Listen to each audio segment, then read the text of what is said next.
News Talk Sports 94.9 WSJM. Dave Wolf along with Bret Witkowski. We're at Al Stockman Stadium in Stevensville. St. Joe wins 46-7 over Lakeshore, and I think the only thing you can say after that is, wow. Dominating. St. Joe dominated the second they got off the bus. It was cool being down on the field, went to interview Coach Bradley. St. Joe City Fire Engines, along with St. Joe Township, did the escort out here. And Coach Bradley had the team dressed at Dickinson Stadium and then touched the locker room. They walked off the bus. I'm telling you, just walking on the field, you could tell those guys had a mission in their eyes that they wanted to accomplish. And the mission was, I don't want to say over early, but it was over in the first quarter. Well, they had a mission. They had a goal here tonight. You know, there's a couple games circled on St. Joe's schedule. One was Niles from what happened last year, and two was Lakeshore for what happened last year in the playoffs. And St. Joe has senior leaders who lead. And they took care of business from start to finish, you know. They frustrated Lakeshore passing game. They forced them to have to run the ball a lot, which they don't do well. And, you know, what can you say enough? You can't say enough about that offensive line. They have come out from day one and have dominated. And you had Chapman, who tied the school record tonight with 6 TDs, had 2 runs over 60 yards to the edge, which St. Joe's not done that. Yeah, I mean, there was absolutely no containment for Lakeshore on the outside. They could not keep St. Joe from running down the sidelines. You know, and there's plays that I have called when I coach, as I coach basketball and football, where it's a weight room play. And there was a few plays out there. St. Joe won those plays because they spent time in the weight room. Chapman, who's not the tallest guy, but he's strong. Yeah. He stiff armed one of the Lakeshore defenders, threw him right to the ground, kept running. That's a weight room play. And when kids get in a weight room, I don't care if it's just football and other sports, you get that mental toughness that I can handle these things. And St. Joe line is in the weight room, you can tell that, and eat well. And then, you know, they're big guys. I mean, but they're solid big guys. They're not fat. That D line, and I know they rotate 6 to 7 guys. You got to credit Coach Graziano. He came up with a great defensive plan to shut down the passing game. The next layer of guys, with Cotty and Johnson, Zerati, they do a great job at the top with Schmidt and Lang and the other guys. They're doing a great job. And then, you know, some of those big runs, especially that Chapman had, were set up by great downfield blocking by the wideouts tonight. I mean, those are the unseen items that go on, and it's just as key. I mean, it was key tonight for St. Joe. I think the other key that was key for St. Joe early was those 2 early turnovers. Correct. That gave St. Joe extra possessions, which turned into extra points.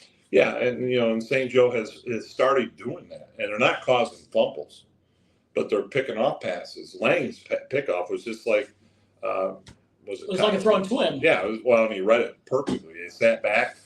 Lakeshore went flood on the wide side of the field with 4 wideouts. St. Joe only sent 2 DBs because they knew the other 2 were going to run through the middle, which they did, and the Lang just picks it off. I'll tell you what, though, a highlight film to put Cotty on some college roster is the end of the first half play when he went through and sacked Hall, the quarterback. Yeah. I mean, that was a college football play. I don't know what level. I'd have to look at everything. But that young man can play college somewhere.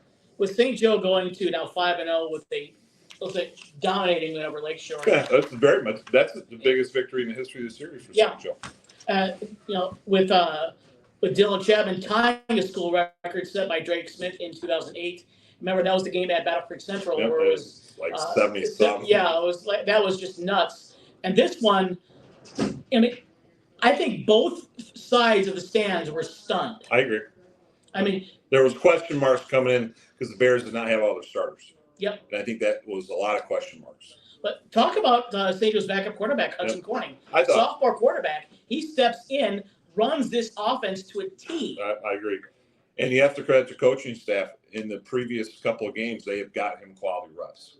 So when he went out there, it wasn't, you know, type of moment. Yeah, I mean, he's played consistent minutes in the last 3 games. It's a different atmosphere. Yeah.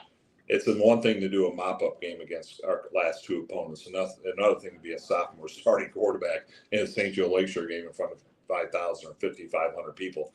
You know, sometimes your quarterback is to win the game, and sometimes your quarterback is to manage the game. And I thought Corning, the sophomore, managed it very well. What I was concerned with him coming in, and it wouldn't be whether it was him anybody else in that quarterback position is the meshing of St. Joe's running game, because he has to make reads. And, that's where fumbles can come. Mm-hmm. If you pull it too hard or don't let him take it, that's those type of things. And I thought Corning, as a sophomore, did a great job. I remember refereeing a game last year as a freshman. I thought, well, this kid could play. He's not at the weight room. And he has. Yeah. And you give him another year, that kid can step up and be a 2-year starter here for a St. Joe team that, if you're an opponent, you look and go, God darn it. And I don't, people say, well, they lost their freshman JVs. There's no banner in any gym for a good JV or freshman team. And every program has a different purpose of those. You want to win, but coach wants guys to get reps. And they want them to learn, and they want them to get the experience. What matters is what you do Friday night. Thursday night does matter, but if you don't win it and you see progress, you can live with it. You know how many people are telling me, oh, we got the best middle school team, and they get to high school. It doesn't matter. Only thing that matters is what you do on Friday night. And Friday night is when St. Joe just did their best. I've been to 63 of these games. You what? I figured out I've been to 63 of these games. 63, and is this the most dominating performance you've seen by a St. Joe team? Yeah. The other one was my junior. We won 35-0, and then they stopped playing us after that for a while. But because I went to the game when I was how old? A year old, when my brother was a senior in high school. That's when I started going to the games. I didn't know the clue was going on. Now talk a little bit about Lakeshore. Lakeshore falls to 0-5. Yeah. First time they've been 0-5 since 1987. Wow. Where does this program go from here? Well, the one thing is they had a lot of injuries, a lot of guys on the turf. I'm not sure what was causing that. Number two, not the disparity of Gull Lake, but I saw a physical difference in the overall size and presence of St. Joe players versus Lakeshore. I think St. Joe players are just flat out stronger. The running game, you can't just run up the middle every time. There's got to be something to the edge, especially when you have the St. Joe has in that interior. Yeah, and I've said from day one, Dave, and I'll say it, and people will say, "Oh, this and that." You need to open it up. That's good when you got college quarterbacks on Saturday afternoon or pro quarterbacks, and you have controlled environments and stadiums. But in high school football, you got open air stadiums. You have 15 to 30 mile an hour winds out there tonight. You have to have the ability to run the football in high school to be a successful team. So especially as the season goes along and the weather gets worse. Exactly. I mean, usually this is the time of year it starts happening. For Lakeshore to win and be successful, they got to develop a running game that's outside the tackles. I think they got to get a more simplistic passing game, just simple, not throw 4 or 5 guys out. You're dealing with a bunch of 16, 18-year-olds. It's too much. And they have to figure out how to stop the run. I mean, they gave up 531 yards of offense to St. Joe tonight, and St. Joe had a good field position. Mm-hmm. And I think what and this is maybe something that's many people are like, what? They have to figure out how to do a kickoff return team that's successful. They were inside the 25 and 20 at least 3 times in the first half off a kickoff team. You better off let it go in the end zone. Yeah. And so those are just little things, but football starts in the weight room. It just does in today's world. Pretty much all the sports do. St. Joe with the 46-7 win over Lakeshore. The Bears improved to 5-0 in the season and pick up the first victory in West Division play. St. Joe looks to make it 2-0 next week when they go back home against Portage Northern, who played well and have been playing well. And we're kind of seeing. Remember, it was 2 years ago, that wild game in St. Joe that had over 1,100 yards. That was the state record. That was a state record for offensive year, and it was like the 3rd most points. Yep. But without overtime. But St. Joe going against Portage Northern next week at Dickinson Stadium.